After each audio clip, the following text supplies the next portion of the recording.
సుస్వాగతం స్ఫూర్తి Indian news.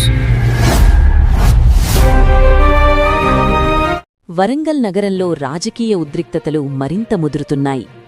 Bharatiya Janata party కార్యాలయంపై జరిగిన దాడిని తీవ్రంగా ఖండిస్తూ ఆ పార్టీ శ్రేణులు భారీ స్థాయిలో ఆందోళనకు దిగాయి.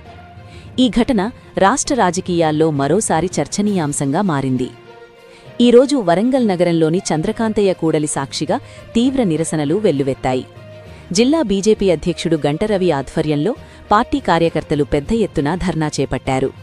పార్టీ కార్యాలయంపై జరిగిన దాడి ప్రజాస్వామ్యంపై దాడిగా అభివర్ణించిన నాయకులు దీనిపై రాష్ట్ర ప్రభుత్వం తక్షణ చర్యలు తీసుకోవాలని డిమాండ్ చేశారు.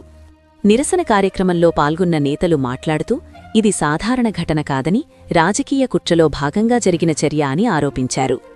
రాష్ట్రంలో అధికారంలో ఉన్న కాంగ్రెస్ ప్రభుత్వం భాజపా నాయకులను లక్ష్యంగా చేసుకుని కక్షసాధింపు చర్యలు చేపడుతోందని మండిపడ్డారు. తమ పార్టీ శక్తివంతంగా ఎడుగుతున్న నేపథ్యంలో భయంతో ఇటువంటి దాడులు జరుగుతున్నాయని వారు వ్యాఖ్యానించారు. ధర్నా అనంతరం కార్యకర్తలు రాష్ట్ర ప్రభుత్వ దిష్టిబొమ్మను దహనం చేశారు. ప్రభుత్వం ప్రజల సమస్యలను పరిష్కరించడంలో విఫలమయ్యందని, రైతులు, నిరుద్యోగులు, మధ్యతరగతి ప్రజలు ఎదుర్కొంటున్న కష్టాలపై స్పందించకుండా రాజకీయ ప్రతీకారాలపై దృష్టి పెట్టిందని విమర్శలు గుప్పించారు. ఇక బీజేపీ నాయకులపై అక్రమ కేసులు నమోదు చేస్తున్నారని ఆరోపణలు వినిపించాయి. కేసులు పెట్టడం, పోలీసు నిర్బంధాలు చేయడం తమకు కొత్తేమీ కాదని, గతంలోనూ ఇలాంటి పరిస్థితులను ఎదుర్కొన్నామని నేతలు పేర్కొన్నారు. ప్రజల మద్దతుతో మరింత బలంగా ముందుకు సాగుతామని స్పష్టం చేశారు. ఇదే సమయంలో ఈ ఘటనపై పోలీసులు దర్యాప్తు చేపట్టినట్టు సమాచారం. దాడికి బాధ్యులైన వారిని గుర్తించి చట్టపరమైన చర్యలు తీసుకుంటామని అధికారులు చెబుతున్నారు. అయితే రాజకీయ ఆరోపణలు, ప్రతి ఆరోపణల మధ్య ఈ వ్యవహారం మరింత వేడెక్కే అవకాశముంది. వరంగల్ నగరంలో జరిగిన ఈ నిరసన కార్యక్రమం రాష్ట్ర రాజకీయాల్లో కొత్త చర్చకు దారితీసింది. ప్రజాస్వామ్య వ్యవస్థలో రాజకీయ విభేదాలు సహజమే అయినా హింసాత్మక ఘటనలు చోటు చేసుకోవడం ఆందోళనకరమని రాజకీయ విశ్లేషకులు అభిప్రాయపడుతున్నారు.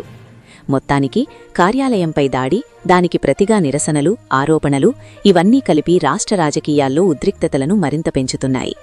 రాబోయే రోజుల్లో ఈ అంశం ఎలా మలుపు తిరుగుతుందో చూడాలి. ఇది వరంగల్ నుంచి తాజా పరిణామాలపై ప్రత్యేక కథనం. స్టేట్యూన్డ్ స్ఫూర్తి ఇండియా న్యూస్. ఇది సామాన్యుడి చేతిలో అస్త్రం. మన ఛానల్ను సబ్స్క్రైబ్ చేయటం మర్చిపోవద్దు.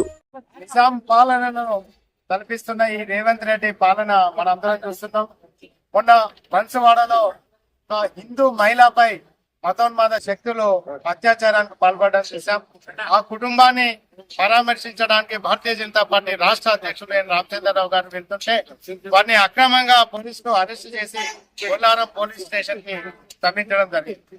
అదేవిధంగా కామారెడ్డిలో కాంగ్రెస్ నాయకుడు భూ కబ్జాలు షఫీరాని ఏ విధంగా చేశాడు, ఏ సర్వే నెంబర్లు, ఎన్ని ఎకరాలు భూ కబ్జాలు చేశారో అక్కడి భారతీయ జనతా పార్టీ ఎమ్మెల్యే వెంకటరామరెడ్డి గారు ప్రజల ముందుకు తీసుకొస్తే దాన్ని జీర్ణించుకోలేకుండా షఫీర్ అలీ గారి యొక్క కాంగ్రెస్ గుండాలు ఎమ్మెల్యే గారి యొక్క క్యాంపు కార్యాలయంపై దాడికి పాల్పడిన సంఘటన మరియు వారిని హౌస్ అరెస్ట్ చేయడం జరిగింది.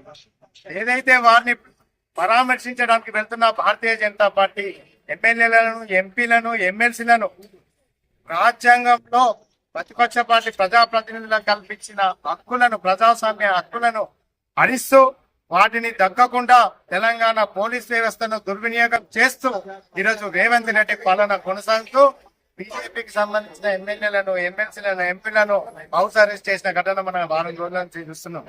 వీటిపై భారతీయ జనతా పార్టీ వరంగల్ జిల్లా రేవంత్ రెడ్డి ప్రభుత్వాన్ని ప్రశ్నిస్తూ ఒక రకమైన మతోన్మాద శక్తులకు, వారి ఓట్లకు వారికి మాట పాడుతున్న ఈ రేవంత్ రెడ్డి గారికి అల్టిమేటం చేస్తూ పోలీస్ శాఖను దుర్వినియోగం చేస్తున్నందుకు ప్రతి ఒక్క భారతీయ జనతా పార్టీ కార్యకర్త తెలంగాణ రాష్ట్రంలో శాంతి భద్రతలు కాపాడడం కోసం పోలీసుగా అవతరిస్తారని తెలియజేస్తూ ఈరోజు రేవంత్ రెడ్డి ప్రభుత్వం యొక్క రేవంత్ రెడ్డి యొక్క దిష్టిబొమ్మను దగ్ధం చేయడం జరిగింది. వారి పరిపాలనలో మార్పు రాకుండా శాంతి భద్రతల కోసం పనిచేయాల్సిన పోలీసుని వారి సొంత అవసరాలకు, వాళ్ళ పార్టీ పనుల కోసం వాడుకుంటే ఖబర్దార్ రేవంత్ రెడ్డి అని వారి యొక్క అవినీతిని ప్రశ్నిస్తే ఈ విధమైన అరెస్టులను ఖండిస్తూ వారి రేవంత్ రెడ్డి గారికి అల్టిమేటం జారీ చేయడం జరుగుతుంది.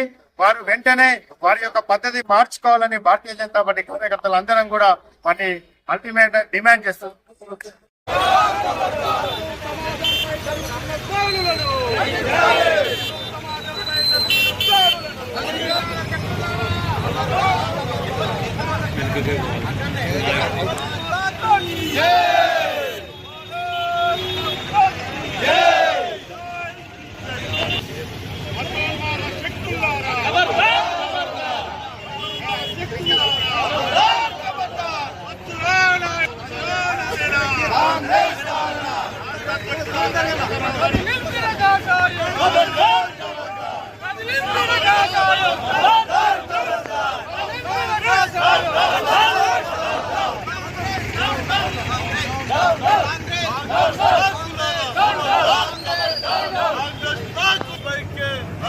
కాంగ్రెస్ నాయకులారా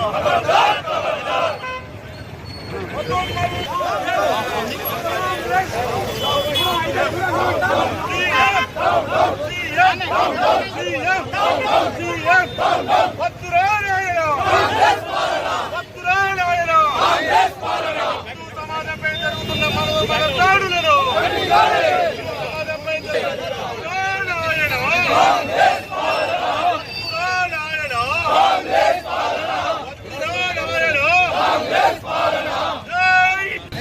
ఈరోజు తెలంగాణలో నిజాం పాలనను తలపిస్తున్న ఈ రేవంత్ రెడ్డి పాలన మన